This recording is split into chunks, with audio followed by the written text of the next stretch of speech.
Nah, sekarang saatnya kita beralih ke Bu Ira selaku Direktur Pesona Edu. Selamat siang Bu Ira. Salam sehat ya Ibu ya, sehat tentunya ya. Sehat, Mhm. Nah, Ibu alhamdulillah. Ira, kita ingin membicarakan ini tentang topik talk show interaktif kita ya. Bagaimana Ya. menyongsong hybrid learning dengan kompetisi dan assessment berstandar PISA. Istilah hybrid learning ini kan kembali muncul setelah digaungkan Mas Menteri dalam menyiasati solusi pembelajaran selama pandemi ini. Nah, menurut Ibu Ira dan Pesona Edu, apakah yang dimaksud dengan hybrid learning dan seperti apa implementasinya di sekolah? Oke, terima kasih Mbak Hani. Jadi kalau kita bicara tentang hybrid learning, itu kan sebenarnya sederhananya adalah mengkombinasikan metode pembelajaran konvensional atau biasa kita sebut tatap muka ya, dengan pembelajaran yang menggunakan media digital, menggunakan teknologi, itu kita bisa sebut itu online. Nah, tentunya media digital ini adalah sebagai komplementer, bukan menggantikan pembelajaran tatap muka sepenuhnya, seperti yang terjadi pada PJJ sekarang. Nah, itu terpaksa kan ya, selama 2020 ini pembelajaran digital tiba-tiba mencuat sekali karena ada pandemi, karena pembelajarannya terpaksa pindah ke digital seluruhnya. Manakala tatap muka tidak memungkinkan gitu, jadi belajarnya yang mau nggak mau harus online semua gitu. Nah, sebenarnya sih kalau kita bicara tentang media digital itu tidak selalu harus online setiap saat gitu. Ada juga media digital yang bisa digunakan tanpa internet.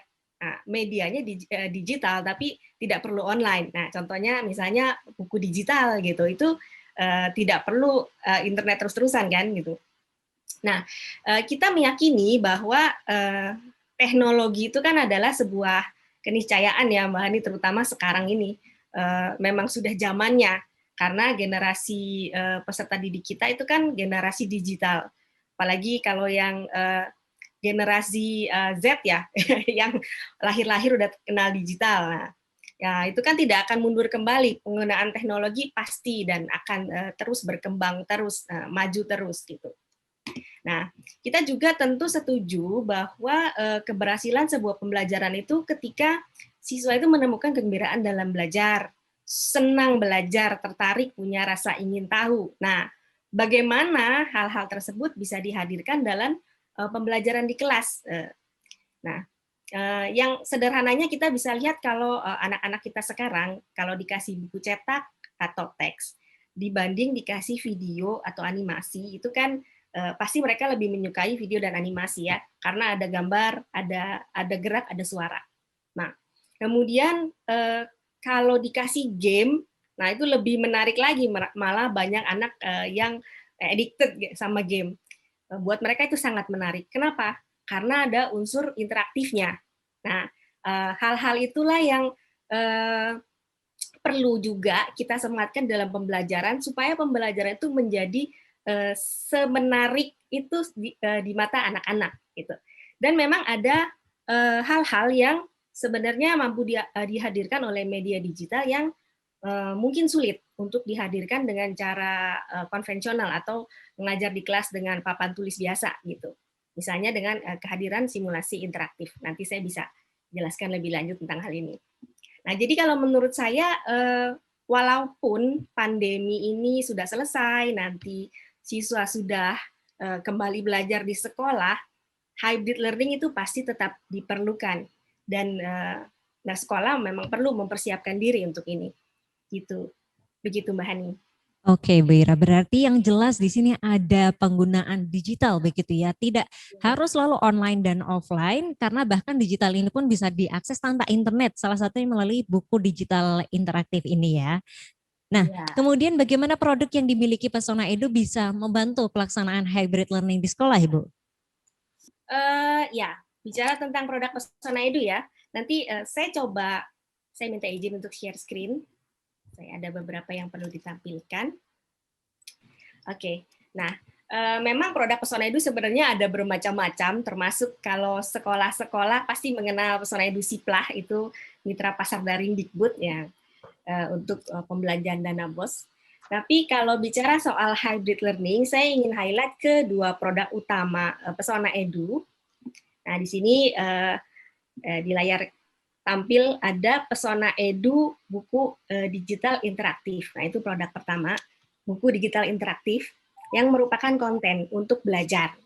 Tuh. Nah, kemudian yang kedua, kita juga punya produk Learning Content Management System atau aplikasi manajemen konten ya. Kita sebut namanya Pesona Edu. Oke, baik, saya lanjut ya.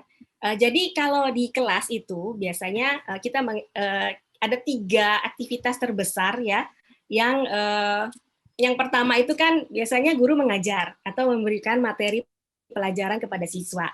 Nah, itu bisa dipakai buku digital interaktif. Kemudian yang kedua, guru memberikan latihan soal atau diskusi, aktivitas kelompok. Nah, itu untuk proses pembelajarannya. Nah, itu yang bisa digunakan dengan Pesona Edu E-Class.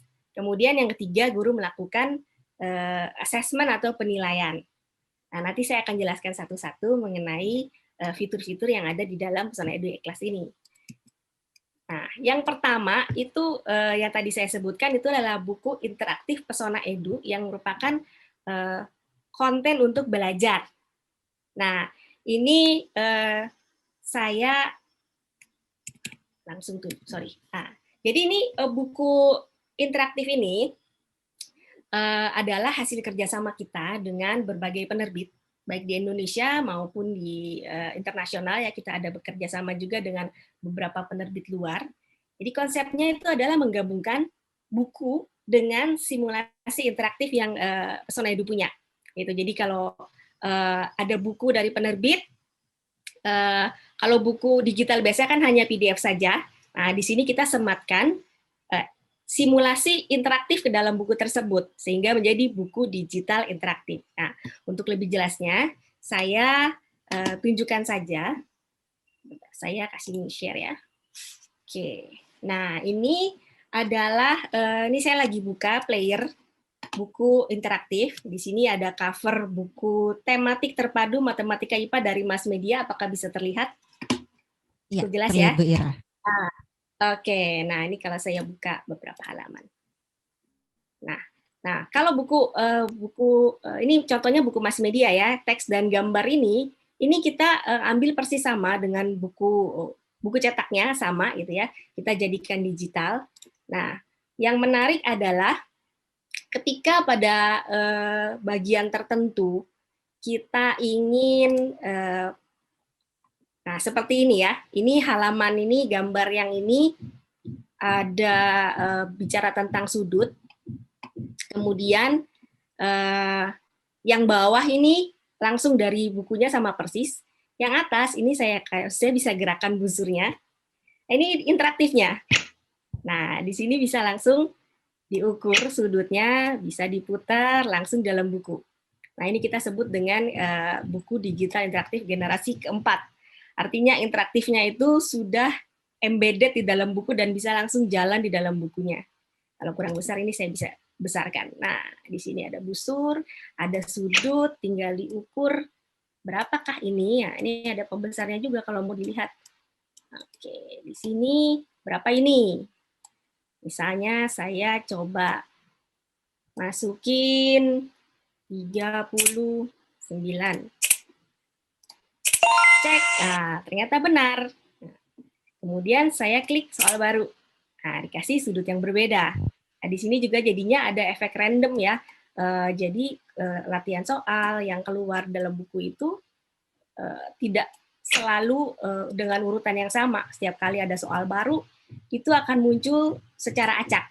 Jadi anaknya tidak bisa menghafal, dia memang benar-benar harus mempelajari. Begitu. Nah, ini juga ada salah satu contoh di dalam buku Mas Media itu ada, sebentar, saya buka yang simulasi jangka sorong. Nah, ini saya buka interaktifnya, di tombol biru tadi muncul jangka sorongnya. Nah, ini juga bisa digunakan sebagai salah satu alat bantu pengantar alat-alat TET di sekolah. Jadi ini ada jangka sorong, ada bendanya. Saya bisa potong bendanya di manapun, gitu ya. Kemudian diukur. Nah, ini saya coba jawab salah aja ya. Nah, tidak benar. Nanti kalau misalnya dia jawab salah 3 kali, akan muncul petunjuknya. Jadi ini sebenarnya adalah alat untuk siswa belajar dan mengamati gitu. Siswa bisa mencoba potong dimanapun, tadi kecil, sekarang saya potongnya besar. Nah, kemungkinan barang yang diukur itu bisa benar-benar berbeda-beda. Anak yang satu dengan anak yang lain mungkin potongnya ukurannya beda, begitu. Nah, tadi juga saya sebutkan ada beberapa hal yang bisa dimunculkan oleh media digital yang mungkin sulit gitu kalau misalnya belajar dengan konvensional biasa gitu, pakai kapur dan papan tulis gitu, mungkin agak sulit, tapi kalau dengan interaktif itu bisa dibantu. Misalnya, oke, sudah terlihat ya. Di sini ada simulasi interaktif mengenai berat. Nah, ini sangat menarik. Kalau di sini ada seorang astronot yang beratnya di bumi itu 294 Newton dengan gravitasi bumi 9,81. Nah, jadi massa astronotnya adalah 30 kilo karena massa itu adalah berat dibagi gravitasi. Nah, berarti massanya 30 kilo, beratnya 294 Newton di bumi. Nah, bagaimana kalau di bulan gitu ya? Nah, ini di bumi saya coba angkat, ini bisa saya angkat. Nah, oke. Kalau di bulan seperti apa? Saya bawa astronotnya ke bulan sekarang. Nah, di bulan ini gravitasinya hanya 1,62, jauh lebih kecil daripada di bumi. Jadi beratnya berubah karena masanya 30 kilo dikali gravitasi bulannya cuma 1,6, maka beratnya hanya 49 Newton. Nah, ini astronotnya kayak saya toel sedikit udah terbang ini. Gitu ya. Karena di bulan jadi enteng sekali dia. Nah, gimana kalau yang gravitasinya lebih tinggi? Misalnya di Jupiter nih 25,9 ya. Saya bawa ke Jupiter. Nah, di Jupiter ternyata beratnya menjadi 779 Newton, berat sekali. Nah, ini astronotnya kalau saya coba angkat, udah sampai mentok aja nggak angkat-angkat, berat banget. Nah, di sini siswa bisa mendapatkan feel-nya ya, dan pengertian secara konsepnya juga mengenai massa dan berat di bumi, di bulan, dan Jupiter, yang ini kalau dijelaskan pakai papan tulis kan susah banget ya Mbak Hani ya, tapi dengan interaktif itu mungkin, sangat mungkin untuk dilakukan. Satu lagi saya ingin kasih ada simulasi matematika yang simple tapi menarik. Nah, ini segitiga, jumlah sudut pada segitiga. Kan jumlah sudut pada segitiga itu selalu 180 derajat ya. Di sini kita mau buktikan benar nggak itu 180 derajat. Ini ada sudut A, sudut B, sudut C dalam segitiga. Saya tarik aja nih sudutnya ke sini. Sudut B saya tarik. Sudut C saya tarik. Nah, ternyata benar ya 180 derajat ini membentuk garis datar ini 180 derajat. Nah, kemudian ini tadi kayaknya sama sisi ya, karena kayaknya sudutnya sama semua nih. Gimana kalau anak tanya kalau segitiganya tidak sama sisi gimana? Apakah jumlah sudutnya tetap sama 180 derajat? Nah, itu tinggal saya buktikan aja di sini. Ini bisa saya tarik langsung. Nah, jadi segitiga sembarang. Oke. Sekarang, nah ini kan tadi langsung ikut kan? Saya mau geser kemana aja, yang di bawah itu langsung ikut persentase jumlah sudutnya.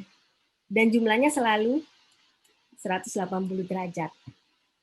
Nah, ini kalau dijelaskan di dalam kelas oleh guru, ini menjadi alat bantu yang powerful sekali untuk membantu guru mengajar. Baik online maupun offline, misalnya nanti sudah tatap muka gitu di kelas, ini bisa ditayangkan misalnya di screen gitu, di proyektor, anak akan dengan cepat mengerti konsep-konsep seperti ini dengan adanya simulasi interaktif begini. Gitu. Oke, jadi itu adalah produk kita yang pertama, buku interaktif. Kemudian kalau saya boleh teruskan, saya balik lagi ke buku yang tadi. Produk yang kedua itu adalah Pesona Edu E-Class yang dari tadi sudah disebut-sebut ya, karena digunakan sebagai platform di kompetisi online SMP DKI Jakarta ini. Gitu. Nah, platform ini sebenarnya adalah learning content management system, di mana terdapat banyak fitur di dalamnya ada 15 fitur learning activities untuk membuat latihan soal atau ya latihan-latihan soal, berbagai macam tipe soal. Kemudian ada 4 macam pembelajaran kolaborasi. Nah, 15 tipe soal yang kita buat itu didesain untuk menyajikan pembelajaran yang sesuai dengan yang diujikan di standar PISA. Yaitu kan ada 4 ya, yang di PISA itu yang dinilai itu adalah yang pertama ada literasi, matematika, sains, dan kolaborasi. Nah, keempat unsur ini kita coba untuk bisa dimasukkan ke dalam activity pembelajaran yang bisa dibuat oleh guru sendiri. Gitu. Nah, literasi sendiri itu sebenarnya terbagi 4. Ada literasi membaca, literasi menulis, literasi mendengar, dan literasi berbicara. Saya mau tunjukkan beberapa contoh bagaimana soal-soal yang dibuat di Pesona Edu Kelas ini bisa mendorong penguasaan keempat hal ini. Ya, saya coba pindah lagi ke screen yang lain. Nah, misalnya di sini saya coba bukakan.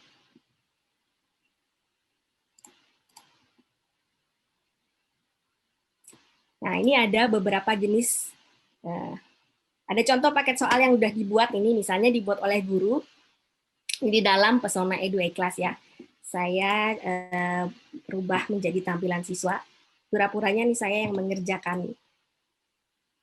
Nah, tadi kalau bicara ada 15 tipe soal, kalau saya jelaskan satu-satu mungkin terlalu panjang, tapi kalau pilihan ganda itu pasti sudah familiar sekali, itu ada. Kemudian pilihan ganda kompleks di mana jawabannya lebih dari satu, itu ada.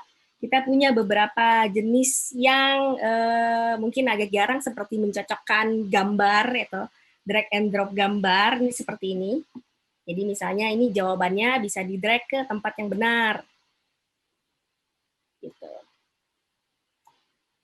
Nah, ini salah satu bentuk soal yang dibuat oleh guru nih di dalam aktivitas pembelajaran di kelas. Nah, tapi yang menarik adalah platform ini memungkinkan soal itu dalam bentuk audio atau video dan jawabannya juga dalam bentuk audio atau video. Contohnya seperti soal di item nomor 3 ini. Nah, di sini soalnya adalah rekam suara ketika kamu memainkan lagu daerah Bali. Jadi jawaban siswa di sini yang diminta adalah dalam bentuk audio. Di sini siswanya bisa langsung rekam, atau dia bisa rekam di tempat lain, kemudian di-upload ke sini. Nah, jadi ini sudah mulai nih, penguasaan literasinya dibangun di sini. Jadi bisa untuk macam-macam pembelajaran. Kalau di sini kebetulan pembelajarannya kesenian ya, karena lagu daerah Bali. Nah, kemudian ada juga soal, ini sampelnya soal nomor. Nah, kalau ini soal yang berbentuk audio. Saya jalankan ya soalnya. What does your friend look like? She's very tall and thin. What color hair does she have? She has blonde hair. Is she nice? I think she's very nice. Nah, kedengaran suaranya dengan jelas? Ya, kedengaran. Itu tadi soalnya. Kemudian di sebelah kanan itu ada pertanyaannya. What does Vicky's friend look like? Nah, di sini pertanyaannya pilihan ganda. Ada 2 pertanyaan di sini. Dalam satu soal bisa ada 2 pertanyaan sekaligus. Yang pertama adalah pilihan ganda. Nah, ini jawabannya tadi apa? Tadi dia very tall and thin ya. Coba saya klik sini. Kemudian yang nomor 2 itu adalah soalnya isian singkat. What other characteristic does she have? Tadi sepertinya dia punya blonde hair. Gitu. Nah, jadi ini sebenarnya salah satu bentuk literasi mendengar atau listening ya. Tadi soalnya karena dalam bentuk audio. Anak perlu mendengar dengan baik, kemudian menjawab soal yang terkait dengan audio yang diberikan. Oke. Kemudian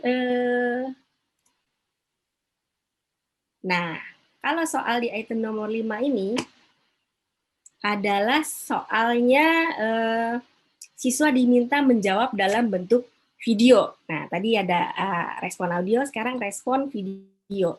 Di sini ada soal dalam bentuk bacaan.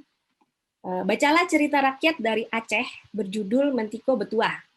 Lalu, rekam video dengan durasi 2 menit yang berisi amanat yang dapat kalian ambil dari cerita rakyat tersebut. Nah, jadi di sini ada literasi membaca, anaknya disuruh baca, ini bacaannya. Kemudian dia jawabnya dalam bentuk video yang diupload ke dalam platform ini. Jadi di situ ada melatih anak literasi berbicara. Dia berbicara dalam video menjelaskan apa yang mau dia sampaikan dari sesuatu yang sudah dia baca. Begitu. Jadi ini menarik sekali ya, soal-soal seperti ini juga digunakan. Ya tadi pada saat kompetisi di video ada sedikit cuplikan. Nah, soal-soal seperti ini yang akan muncul di dalam kompetisi SMP online DKI Jakarta. Jadi nggak cuma pilihan ganda, itu menariknya. Gitu. Nah, ini saya mau kasih lihat salah satu contoh juga. Ini juga salah satu yang nanti muncul di dalam kompetisi. Bahkan interaktif itu bisa masuk ke dalam soalnya. Jadi di sini kalau Bapak Ibu lihat itu ada interaktif. Ini interaktif ini saya bisa tarik ke sini. Ada baja, ada kuningan. Kemudian saya kasih panas. Apa yang terjadi ketika diberikan panas? Oh, ternyata dia melengkung ke bawah. Nah, ini Pak Sapta bilangnya soal praktikum virtual ini. Nah, ini ada di dalam lomba. Anak dikasih interaktif, dia suruh mencoba atau membuat praktikum. Kemudian jawabannya itu dalam bentuk video. Jadi anaknya harus mengunggah video dia menjelaskan setelah melaksanakan praktikum virtual ini. Gitu. Menarik sekali ya. Nah, terakhir saya mau kasih satu lagi yang mungkin sangat menarik. Ini soal di dalam bentuk video. Tadi ada soal dalam bentuk audio. Sekarang soalnya berbentuk video. Saya jalankan. Gerak parabola mungkin tanpa kita sadari sering kita jumpai dalam kehidupan sehari-hari. Contohnya, lintasan bola ini. Nah, jadi tadi ada video, kemudian di bagian tertentu dalam video itu tiba-tiba ada pop-up muncul soalnya. Nah, ini tadi muncul soalnya. Apa saja contoh lain dari gerak parabola dalam kehidupan sehari-hari? Nah, misalnya, lintasan bola golf, simpan. Selain lintasan bola, lintasan air videonya mancur pun membentuk kurva. Dilanjutkan kembali. Jadi, dalam video ini, kalau Bapak Ibu lihat ada titik-titik kuning. Titik-titik kuning itu adalah bagian di mana soalnya muncul. Jadi itu bisa disematkan sendiri oleh guru. Dalam sebuah video, disematkan beberapa soal yang harus dijawab siswa ketika menjalankan video. Kalau soalnya nggak dijawab, videonya nggak bisa lanjut. Jadi dia harus nonton dari awal sampai akhir dan menjawab soal yang ada dalam video tersebut. Nah, itulah beberapa contoh dari 15 tipe soal yang ada di Pesona Edu E-Class, yang saya anggap ini tipe-tipe soal yang paling menarik, yang mungkin jarang sekali atau mungkin tidak ada di dalam LMS yang lain ya. Kalau pilihan ganda pasti standar lah, semua pasti punya. Tapi soal seperti ini menurut saya pasti jarang sekali ada. Nah, sambil melihat pas kebetulan lagi ngomong tentang E-Class ini, nah saya mau kasih lihat ada liputan sedikit tentang ini. Kebetulan kan jam segini ini pas final ya, pas baru final di, nih, saya bukakan sedikit. Saya login sebagai panitia lomba. Saya bisa lihat kegiatan yang sedang berlangsung di dalam lomba pada saat ini. Jadi ini saya buka. Nah, ini lomba yang sedang berlangsung, ini yang terakhir ini IPA ya. Ada IPA kelas 9 yang tadi mulainya jam 1 sampai jam, berarti ini baru selesai nih. Gitu. Nah, saya bisa lihat langsung di sini, ini statistiknya. Tadi itu berarti ada 36 anak yang sudah mengkomplitkan pekerjaannya. Yang ini mungkin yang 6 tidak sempat klik atau sedang masih mengerjakan gitu ya. Kemudian ada 1 orang yang tidak hadir. Jadi di sini nanti tim juri bisa langsung melihat pekerjaan yang dilakukan anaknya, kemudian ada durasi pengerjaan mereka muncul di sini. Nah, kalau misalnya mau melihat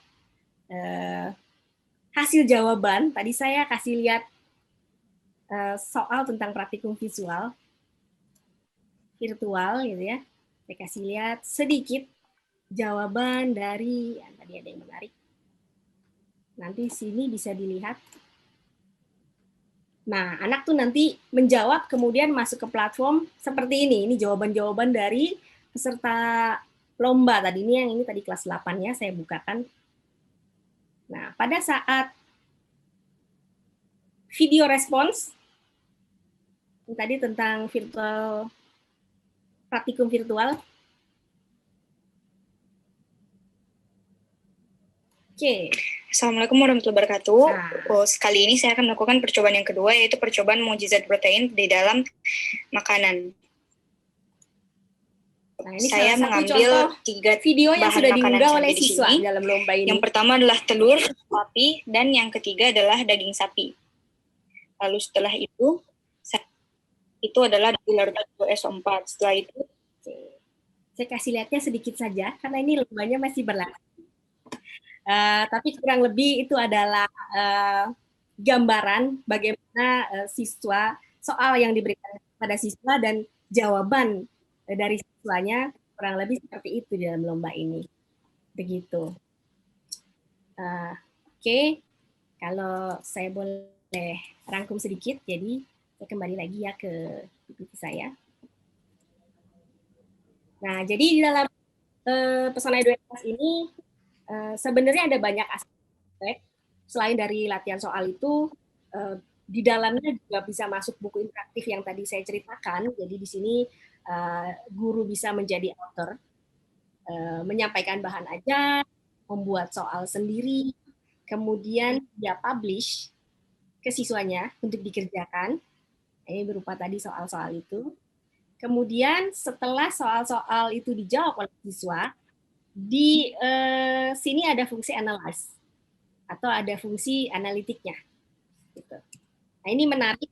Salah satunya fungsi analitik di Pesona Edu Kelas ini untuk melihat buku apa saja yang dibuka oleh siswa. Jadi tadi kan buku interaktifnya bisa nyemplung ke dalam sini. Nah, kemudian gurunya itu bisa tracking kegiatan siswa, misalnya ditugaskan membaca buku biologi kelas 10.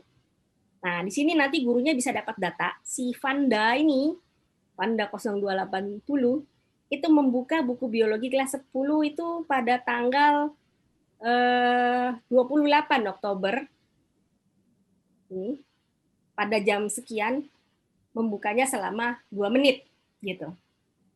Jadi itu adalah ada fungsi analitiknya sehingga siswa bisa memonitor juga perkembangan siswa di dalam platform ini.